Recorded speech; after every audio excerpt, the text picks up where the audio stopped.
Salam, I am your host Aya Shabi and you are listening to I Am Nala podcast.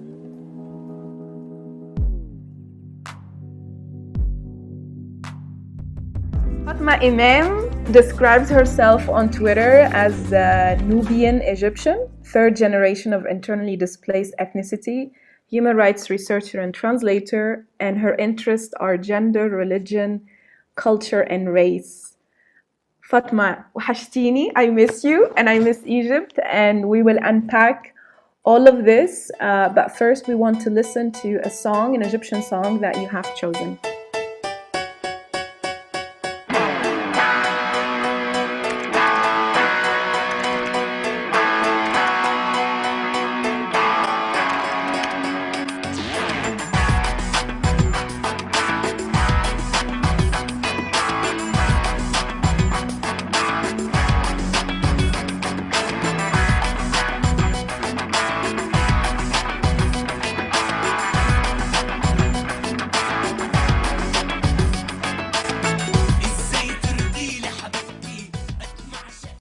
You posted something recently on Twitter about this date, 28th of September, 1970 in particular.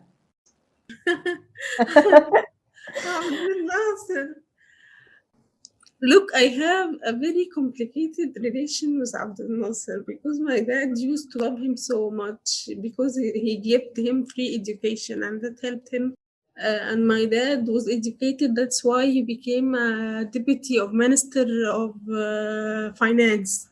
He turned him from blue collar to white collar, and that was my dad really appreciated. And my dad also participated in the war of liberation of Sinai. And he made me, when I was 12 years old, read Abdel Nasser al-Alam, Abdel Nasser and the World of Muhammad Hassanin Hekel. He had all the books of Muhammad Hassanin Hekel, the ideology of Abdel Nasser. But Abdel Nasser for me is a very bad person because when he started the high dam, he really segregated our nation. He did it in a very cruel way. They were placing people under the power of arms. They didn't allow people to take all what they have. As a Pan-African, I know that he was really supportive to the liberation movements in Africa, but as in a superior way, not as an equal way. I think he was very superior. So just to bring our listeners here to speed with the history. So Jamal Abdel Nasser was the second president of Egypt.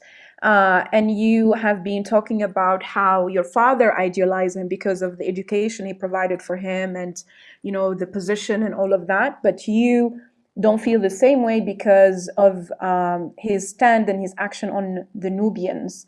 And I want you to talk to our listener about Nubia, because there is an assumption from a lot of people that North Africa is Arab. You know, this conversation happens all the time. North Africa is Arab. It's disconnected from the continent. There is nothing that links the north with the south of the Sahara and all of that. And people don't know that we have indigenous people of North Africa. We have in the Maghreb region, for example, Amazigh, where I come from. You have in your region Nubia as with you know, legendary history. So I want you to really enlighten our listener on the connection to the continent as a Nubian and maybe you know, go back to the foundation and explain to us the history.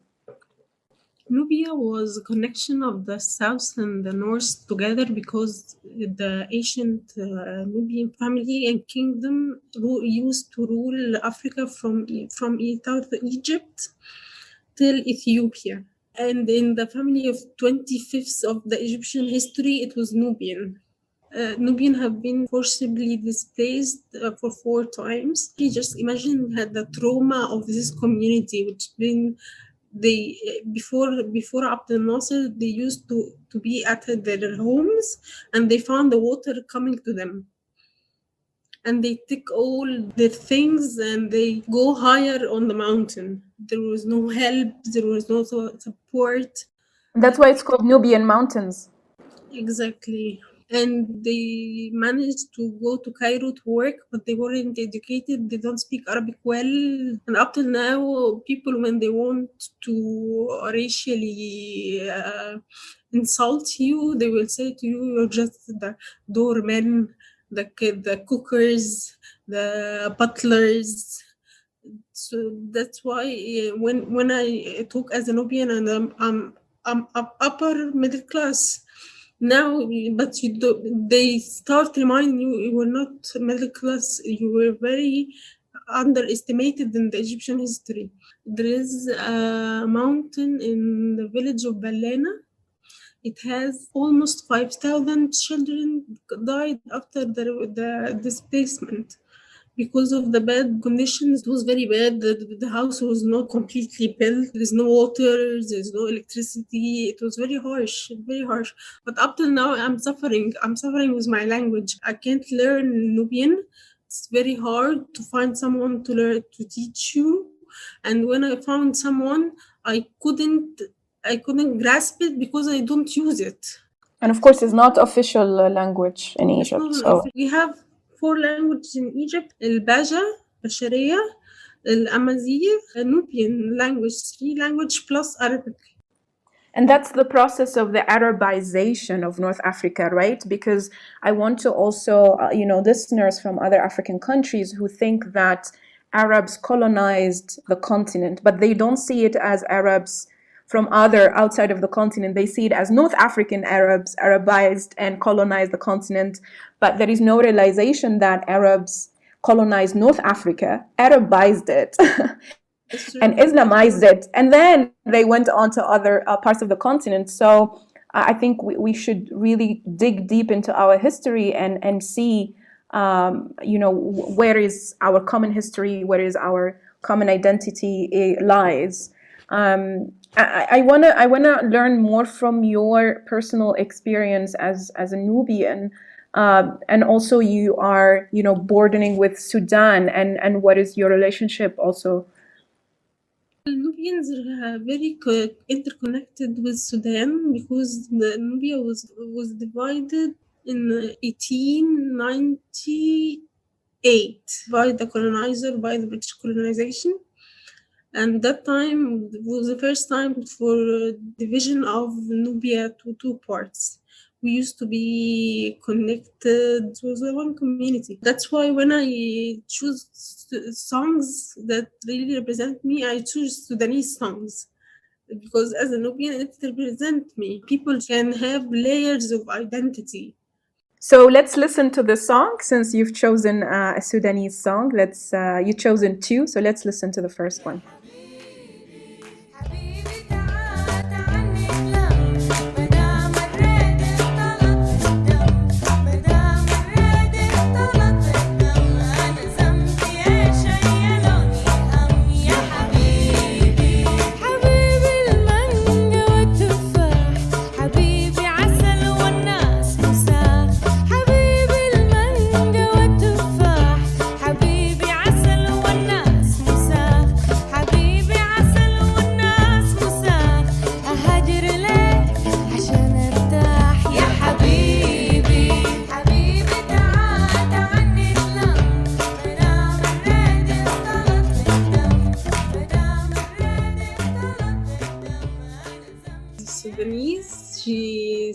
She sings in Nubian as well. Nuba Notto is a very revolutionary song for Nubians, for people of Nubia. And she's not living in Sudan, she's living in the US, and she come to make some concert in Egypt. She was with Dina Al-Wadaidi and other artists, the part of the Nubia Nile Basin project. It was very good. They educated us about Ugandan song, Ethiopian songs. It was really good. And the Egyptians dealt with it in a very good way. They were open to listen to other music, even they don't understand it. But it's good to listen to a Swahili song in the middle of Egyptian culture. That was very important. That's amazing. It's really beautiful. I had one time a Serbian friend who told me Egypt in Africa is like Serbia in Europe. Many people think Egypt is part of the Middle East. They call it the Middle East and North Africa region, and all of this division or all of this perception that Egypt is not part of the continent. But the history between, Egypt and Sudan, and then also now the division of Sudan and South Sudan. What do you think about this politics, and also from a Pan-African perspective? Why do you think Egypt is part of Africa? Egypt is African. You are African. It's very important to start this situation. I think I remember when the Muslim Brotherhood was putting their constitution, we had a problem on how to represent Africa in the constitution. And they said that Egypt is following to Africa. Egypt is part of Africa, but they don't say we're Africans. In 2013, 2014, I was part of the assistant committee of Mr. Haggai Adoul, the Nubian representative in the committee of writing the constitution. And I was the one who wrote the human rights articles. One of the articles is Egypt is African, but the problem is that Egyptians see themselves higher, with more experience, with more knowledge, with more skills than the other African countries, and how they portray Africa as famine, war, corruption, militarization. This is, I think, if we're saying that we need to decolonize the European culture, we need to decolonize the Arabization culture of Egypt as well. Absolutely, yeah, and we're very proud of you, because you've been not only part of the revolution but also part of the transition, and you fought for your right as Nubian, as African in the constitution and in human rights. And I want to go on with also the religious complexity of Egypt. So it's a layers of identities, like you said at the beginning. So we have the issue of Arabization, but we have also the issue of Islamization. Everyone think that any country that has predominantly Arabic as a language, then automatically it's a Muslim country. But Egypt is known for the Coptic Orthodox Church. So how do you explain to our listeners the history of religion in Egypt, and also the influence of religion? In the beginning, for Nubians, for example, after the been invaded by Arabs, we stayed as Christians for a long time till the King George II. There was a treaty called the Treaty of Waqt. They take a prince from the monarchical families of Nubia to teach him Arabic and Islam, and that's how we get to be Islamized. But for example, Nubians in the weddings, they say by the bless of Mary and her son and the bless of Prophet Muhammad in the weddings up till now. So that's how, even if you go to Egyptian Nubian places, you will find crosses in the houses. I want to really dig into your personal feelings and your personal perspective, Fatma. As Fatma, what's your not the politics of religion, but what's your relationship with religion as a Nubian, whether it's indigenous religion, whether it's after Islamization? What's your spirituality path? I consider myself a religious people. I pray, I fast. I'm religious. And my name till the seventh grandfather is a Muslim. I think it's indigenous because for example, we have a very big Sufi who's Nubian. And I have other connections, like being a Muslim woman. How does it mean to be a Muslim woman? That take me to Islamic feminism.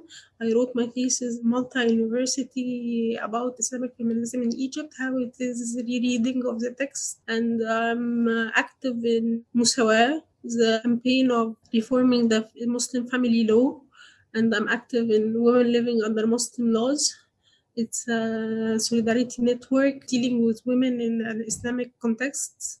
This is how I feel myself. Like once I wrote to Amina Wadud, I told her, without you, either I will be losing my pride as a woman, or my face as a Muslim.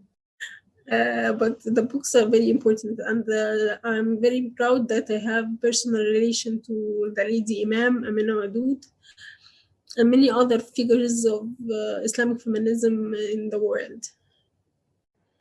The F word, feminista, feminism, it scares a lot of people. What does it mean to be an African feminist? What is African feminism? Why it's different from others? And now you said that your relationship, even with Islam, it has to come from you as a feminist woman.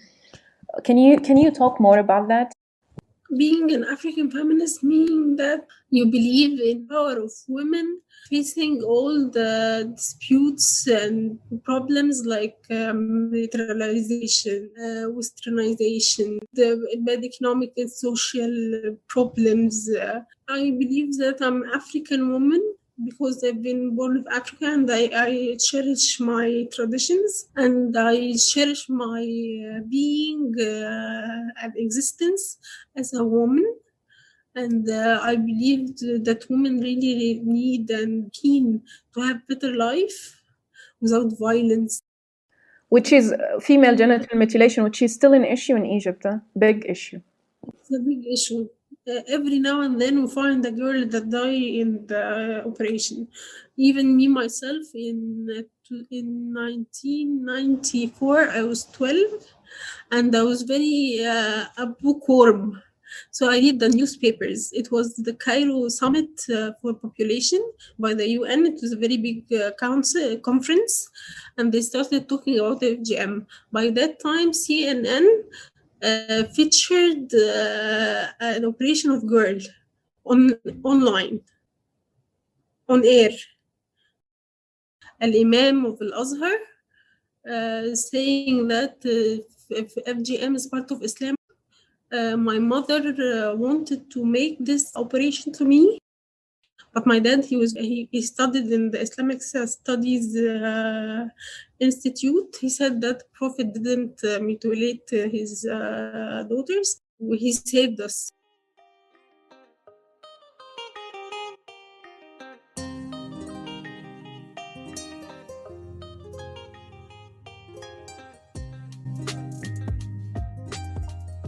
Yeah, the rates are really high, and in Egypt, in South Sudan, and in other parts of the continent, even though publicly it was, claimed to be a human rights violation, but we have a long way to go to really make the communities believe and act on it. Since we're talking about feminism and Islam, people would expect that, especially women, if they are Muslim, if they're practicing, they would be veiled. They would, practice certain things. There is a lot of stereotypes and assumptions about what a Muslim woman looks like, and what she would do in her life. That she would get married maybe at, very early age.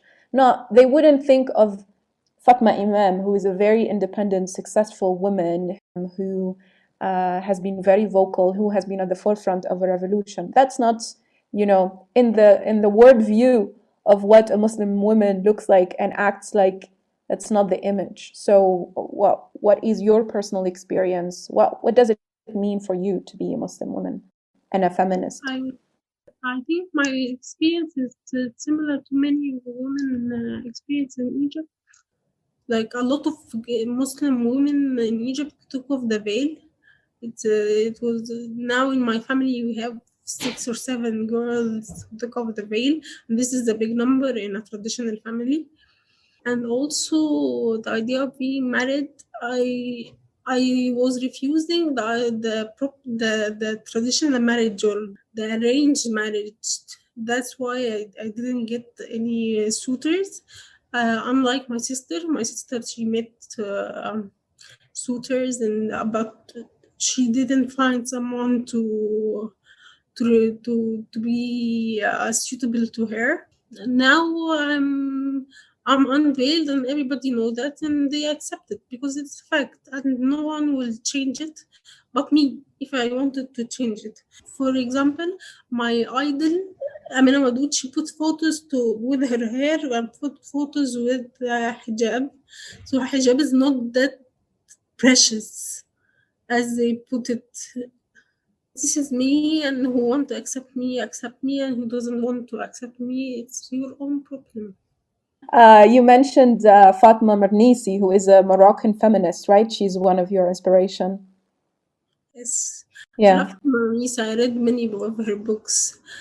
She's very intelligent. The idea how she managed to put sociology in interdisciplinary way with anthropology and political science and religious studies, that was very important. I read her when I was really young. I was 21. I was working in Cairo Institute of Human Rights, and they have huge library. I was taking from the library, and now, ironically, Cairo Institute of Human Rights is in Tunisia. Yes, yes, yes. And I would encourage everyone to really read Fatma Mernissi, Moroccan She's feminist. translated. She say something about Tunisia and Egypt. We are learning from Tunisians so much. Now they have NGOs like Menamti. Menamti is working for anti-racial discrimination against Black people in Tunisia, and we're learning from it. But really, I learned a lot from Sadia Misbah, from the people, from Maha Abdel Hamid, a lot of Tunisian Black women that are leading the change against Black people in Tunisia. And mashallah, you managed to adopt the law of anti-discrimination in 1918. And this is very important because we have an article in the constitution saying that we should have a commission of anti-discrimination, but it didn't start up till now. Yeah, I look forward to reading your book, Fatma. I'll be the first to buy it. And then your name, actually, next to your name, Fatma Emam, you wrote Fatu Sakuri. Yes, it's my name in Nubian. Fatma is Fatu, Sakuri is my family. So it's Fatu Sakuri. And my friends call me Fatu, like my informal name is Fatu. I love it more than Tamatum or Tamtam. That's beautiful. Fatu, from now on, Fatu.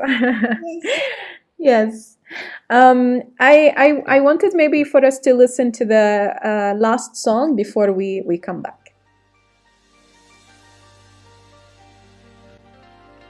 صغيرة شجرة الأراك يا قمر 10,000 سماك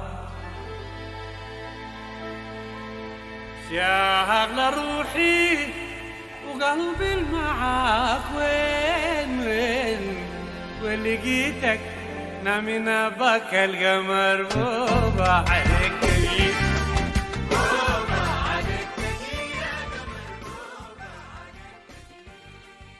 Tell us the song, Fatu. It is for the Africa artist Muhammad Wardi. He was Nubian. He was very active in defending Nubian rights. He got arrested in 1964 for refusing the forced displacement of Nubians, and he's my best singer in Sudan. This song, he's flirting with a girl, saying that she has a Gamar Boba or the traditional Nubian earring, which is very light. And he said to her that the Gamar Boba is very heavy on you because she is very delicate. That's very, very beautiful. Tell us a bit more about your Nubian culture. This kind of in relationships and family and as a community. What people don't know maybe about Nubian culture. People might not know about the language mainly. They say that it died. That's not true. In the displacement speak the language, and now there is a very active movement to revive the language. But now Nubian is not similar to English or Arabic, so I have found it very hard to reflect on it. We have one of the biggest celebrations of the Nubian culture is the weddings. songs, dancing, playing, even if we don't understand, but we play Nubian songs. I think this is one of simulation.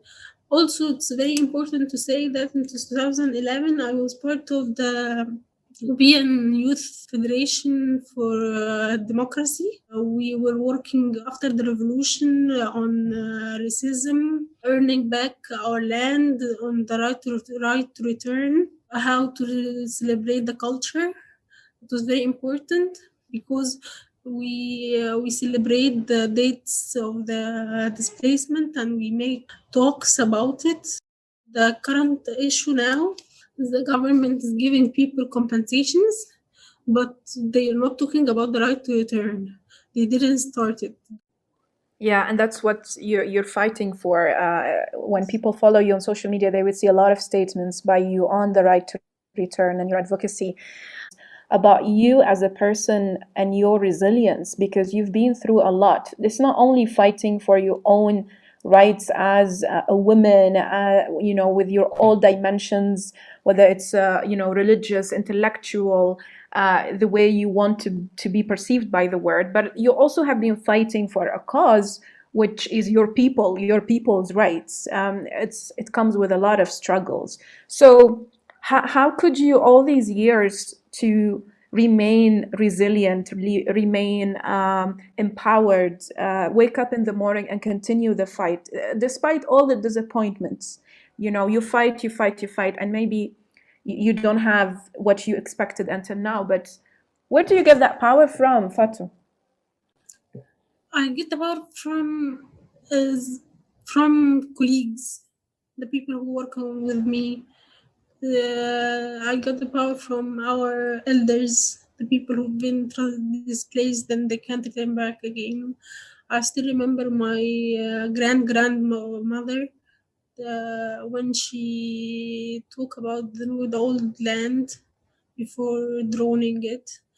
I think of my mother as the woman who've been displaced, and my dad, a man who has been displaced. I think my people are the real inspiration that helped me to continue my fight. And also, something is very important: the people who cooperate with this cause, the regular Egyptians who reply to my tweets, who say to me, educate us, we don't know about this is not on the social media, this is not on the formal media. This is very important. Yes, we are with you and we stand by you until you win this fight. So we're coming a bit closer to the end of our podcast today, and I want to know a little bit more if you are heartbreaker or heartbroken, Fatu. Broken all the time. Broken all the time, how? I had 3 relations in my life. The first was very destructive. He left me in a very inhuman way. And he was the first one to love, so I was open to all my feelings to be loved and to love back. He didn't appreciate me as I should be appreciated. Second one needed a more traditional girl than me. He said to me, "You're very revolutionary. I can't get it. My family will not accept." I feel very shy to talk about this things. What would you say to girls, especially in this age and time of different factors, as you say, involved in being in a relationship? And in our societies, we're very conservative in talking to our girls about relationships. What would you tell the girls who are in a destructive relationship right now and they don't know how to get out of it? You have to follow your own conditions. He has to follow your conditions. You have to say what's important to you and what's important to this relationship. You have to say when it stop here, when he can stop, and where he can continue. You have to tell him that you're a woman and you have your needs and you have your prospects, and he will be part of your life, not all your life. There is assumption of women who reach a certain age and who have to get married in our societies and have children. I'm not married yet. How did you survive the pressure? Up to now, they are in every wedding. Everybody say to me, "Inshallah, you'll be married soon. Inshallah, you'll be married." I don't want to get married, Aslan. It's not my problem. Really, what I really want to do, I need to give birth to baby. I want a baby, but marriage in itself is not the hope. But I need to be, inshallah, I want to have a baby. You want children, yeah. That's beautiful. So you talked about, your hair in when you went to high school. Was that a struggle? Everybody, they used to put pens in my hair. they used to put pens in my hair and tell me that my hair is very big, we can't see. They make me stay in the last bench in order to make them see. They were very harsh on me. African hair for them was a problem, but I kept it. Yeah, you kept your natural hair and it's beautiful. Thank you. Amazing. And then you also, I remember when we met in Egypt, you told me how inspired by Mandela you are. I remember that day, maybe it was a commemoration of Mandela, and you have this relationship of inspiration to him, even though he's inspiration to the world, but I think it's a bit more deeper than that for you as an African. He really built knowledge and resilience and revolution. He was revolutionary. He was a good person. He was kind. He just want people to live in a good situation, in good conditions. I read his memoir and I watched the movie of Idris Elba. I remember I was young when he got the inauguration to be president of South Africa. I remember in the Football World Cup when he came with the car, he was very weak, but he really is an inspiration. Not only Mandela, many of the African leaders, especially in the liberation phase, they inspired me, because in the Faculty of Economics and Political Science, I was specialized in African studies, so I got to learn more about the leaders of Africa. Which is amazing, because I wish we have more books and more history and more curriculum in our schools about our African history, our common history, and the liberation movement. I think our generation, at least the millennials, we went out there looking for them. But I hope we can push for more Africanity in our institutions. Fatou, this has been an amazing pleasure for me to host you today. So thank you so much, I really appreciate it that you take from your time to talk to me about my life and my thoughts. Thank you so much. It was a pleasure. And I wish, inshallah, we will meet soon. This time in Tunisia. I want to come to Tunisia. Yes, come to Tunisia for sure. I will be so happy to have you in Tunis, and I hope you stay safe, healthy, and doing well, and keeping the fight. And thank you for being with us today. To stay updated with our work, go to nalafem.org and sign up to our newsletter. You can also sign our manifesto on nalafem.org/sign, and you can follow us on social media @nalafem. This is your host, Aya Shabi, and see you in the next episode.